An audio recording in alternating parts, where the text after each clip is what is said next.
Hello friends, welcome back to my channel Musicpedia. उम्मीद है कि आप सब ठीक होंगे और नेट जेआरएफ की प्रिपरेशन में जुटे होंगे। तो मेरी आज की वीडियो का टॉपिक है स्वर। ये बहुत ही बड़ा, इंटरेस्टिंग और इम्पॉर्टेंट टॉपिक है।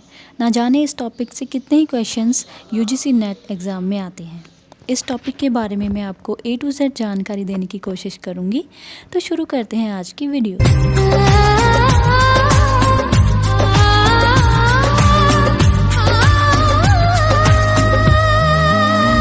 आज हमें स्कूल और कॉलेजेस में ये बताया जाता है कि हमारे संगीत में जो है 7 शुद्ध और 5 विकिट स्वरों का प्रयोग किया जाता है।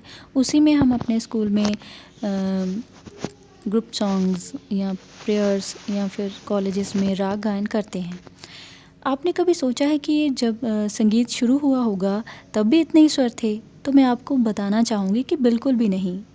ये 5 शुद्ध स्वर और ये 7 शुद्ध स्वर और 5 विकिट स्वरों को आज का रूप लेने में बहुत ही वक्त लगा। हर विद्वान ने अपने अपने अनुसार स्वर बताए कि इतने शुद्ध हैं और इतने विकिट स्वर हैं। ये सिलसिला ऐसे ही चलता रहा, तब जाके हमें आज हमारे ये स्वर प्राप्त हुए हैं।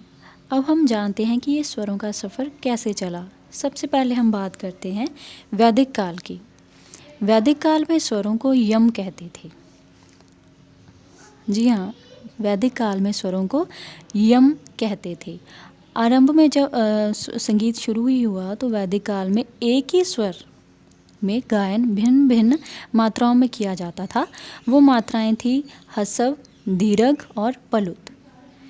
वैदिक काल के 3 स्वर जो कि यजुर्वेद में बताए गए हैं वो थे उदात्त, अनुदात्त, स्वरित। उदात्त तार सप्तक का माँ, अनुदात्त तार सप्तक का गंधार और स्वरित तार सप्तक का ऋषभ। और वैदिक काल में जो है बाद में 7 स्वर प्रयोग किए जाने लग गए थे। उनके नाम हैं कृष्ट, प्रथम, द्वितीय, तृतीय, चतुर्थ, मंद्र और अतिस्वर।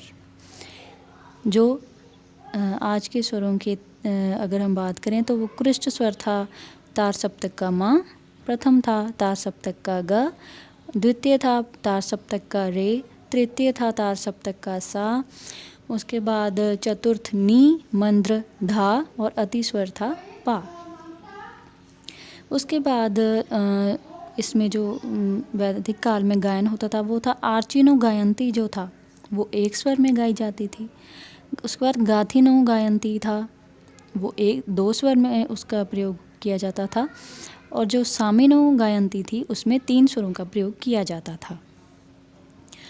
उसके बाद पंडित दामोदर ने उन्होंने स्वरों की उत्पत्ति जो है वो पक्षियों और जानवरों से बताई है। जैसे सा स्वर उन्होंने बताया है कि इसकी उत्पत्ति हुई है मोर से, मोर की आवाज़ से। रे की हुई है चातक से, गा की हुई है बकरे से, माँ की हुई है कौवे से, पा की हुई है कोयल से, धैवत की हुई है मेंढक से और निषाद की हुई है हाथी से। ये बहुत बार ये क्वेश्चंस आते हैं। ये जितना मैंने अभी तक बताया है ये बहुत ही इम्पोर्टेंट है। एक एक बात आप नोट कर लीजिए और एक एक बात आप याद कर लीजिए। उसके बाद हम बात करते हैं प्राचीन काल की। प्राचीन काल में जो है वो उसमें भरत, मतंग आदि विद्वान थे। उन्होंने जो स्वर बताए वो मैं आपको आगे जाकर एंड में बताऊंगी, क्योंकि बहुत सारे विद्वान हैं जो आधुनिक और प्राचीन और मध्यकाल के हैं। वो मैंने सारे एक ही जगह पे आपको बता दूंगी। उसके बाद बात करते हैं हम मध्यकाल की। मध्यकाल में क्या हुआ कि माध्यम ग्राम जो है बिल्कुल ही अलोप हो गया। संगीत का आधार सिर्फ किसे माना जाने लग गया? षड्ज ग्राम को। षड्ज ग्राम में ही केवल संगीत का गायन होने लगा। और जो गंधार ग्राम था वो तो पहले ही उसका तो प्रयोग है ही नहीं था। माध्यम ग्राम भी अलोप हो गया, सिर्फ षड्ज ग्राम रह गया। उसके अलावा षड्ज और पंचम ये दोनों अचल स्वर बन गए। मतलब इन कोई भी ऐसा राग नहीं होगा जिसमें सा और पा वर्जित एक साथ होंगे, या मतलब कि सा का सिर्फ एक ही है, सा कोमल नहीं है, पा है, पा कोमल या तीव्र नहीं है।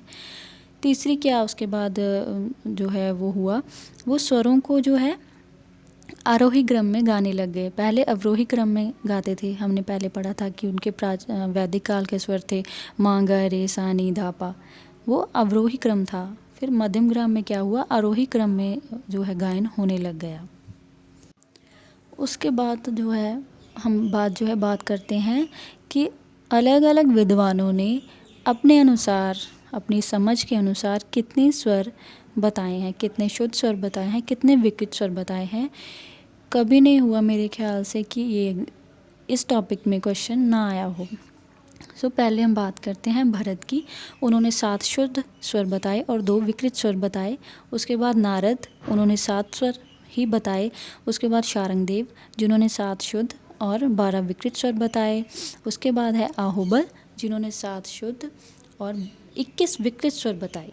उसके बाद बात करते हैं रामा मात्या जी की। उन्होंने 7 शुद्ध और 7 ही विकृत स्वर बताए। दतिल ने टोटल 12 स्वर बताए। लोचन ने 7 शुद्ध और 9 विकृत स्वर बताए। दामोदर ने 7 शुद्ध और 12 विकृत स्वर बताए। मतंग ने सिर्फ 7 स्वर ही बताए। सोमनाथ ने 7 शुद्ध और 15 विकृत स्वर बताए। श्रीनिवास ने 7 शुद्ध और 5 विकृत स्वर बताए। इन्होंने जो आज के स्वर माने गए हैं वही बताए। जो आज हम स्वर पढ़ते हैं, 7 स्वर हैं, 5 विकृत हैं, श्रीनिवास जी ने उतने ही स्वर बताए हैं। उसके बाद पुंडरीक विट्ठल जी ने 22 टोटल स्वर बताए हैं। इनकी एक मेन इम्पॉर्टेंट बात ये है कि इन्होंने स्वर को स्वर ना कहकर गतिक नाम दिया है। उसके बाद है विष्णु दिगंबर पलुस्कर, जिन्होंने 7 शुद्ध और 12 विकृत स्वर बताए। और लास्ट में आते हैं श्रीकंठ, जिन्होंने 7 शुद्ध और 7 विकृत स्वर बताए। मैंने जितना भी इस वीडियो में आपको बताया है, एक एक बात नोट करने की है, एक एक बात याद करने की है। टिप्स पे याद करें, एक बार में याद नहीं होता, इसे बार बार रीड करें, थोड़ा थोड़ा करके याद करें, क्योंकि ये बहुत ही इम्पॉर्टेंट है। इसको अगर हम नहीं करेंगे तो हमारे 1-2 क्वेश्चन पक्का छूट जाएंगे, जो ऐसे क्वेश्चन होंगे जो हमें नहीं आते होंगे। तो आप बिल्कुल इसे पढ़ें, नोट करें और तैयार करें, याद करें। ये मेरी स्वर की पहली वीडियो है। सेकंड वीडियो में आपको मैं बताऊंगी कि स्वरों की आंदोलन संख्या जो है वो हमारे इंडियन म्यूज़िक में कितनी है, वेस्टर्न म्यूज़िक में कितनी है, और स्वरों का रंग क्या बताया है विद्वानों ने, उनके देवता क्या बताए हैं। तो आज की वीडियो में इतना ही। मिलते हैं अगली बहुत ही इंटरेस्टिंग वीडियो के साथ। तब तक के लिए ख्याल रखें, तैयारी करते रहें और खुश रहें। Thank you for watching my video.